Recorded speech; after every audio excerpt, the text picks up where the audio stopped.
Your Money or Your Life by Vicki and Dominguez propagated some very extreme methods which supposedly help people attain financial freedom. True financial freedom, though sacrificial, certainly does not involve extremity. In our video today, we give you the very best tips that will help you if you are looking to retire in your 30s. Let's see what number 1 has for us. The first tip, which has been reiterated time and again, especially with the mass introduction of financial literacy programs, is education. Let's face it, it is almost impossible to actually retire in your 30s burden-free if you have not discovered a way to maintain and increase your finances. You can, however, discover ways to appreciate your income and money if you educate yourself.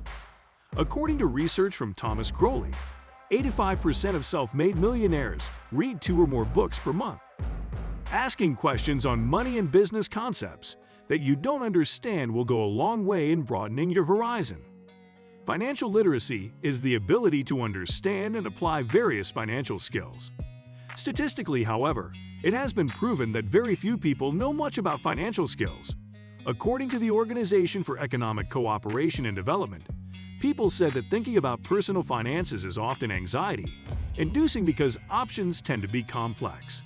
That is why educating yourself is very important.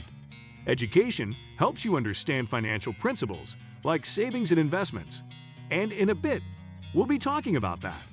The second tip that will help you retire in your 30s is dealing with debt. It could have been a student loan, bad credit, or mortgage regardless. Debt does not only constrict you financially, but it is also a huge burden. Come up with a debt repayment plan and stick with it. You may have to make some sacrifices like cutting back on your lifestyle. However, these are important if you are going to clear your debt on time to be relieved financially in your 30s. You can start by eliminating the highest interest you have, and then dealing with the smaller ones later on. This video will be incomplete without discussing investment plans. Time Money recommends that you invest most of your retirement portfolio in stocks. The point is that you should strongly consider investments because they thrive even when you are no longer working and can adequately meet your financial expectations in the long run. Aside from investing, one thing that will actually even help in your investment plan is diversifying and increasing your source of income. Hit on that subscribe button as we tell you more about that in a bit. Then again, sticking to a budget will help you because it not only keeps you disciplined in your expenses, but also achieves your targeted goal.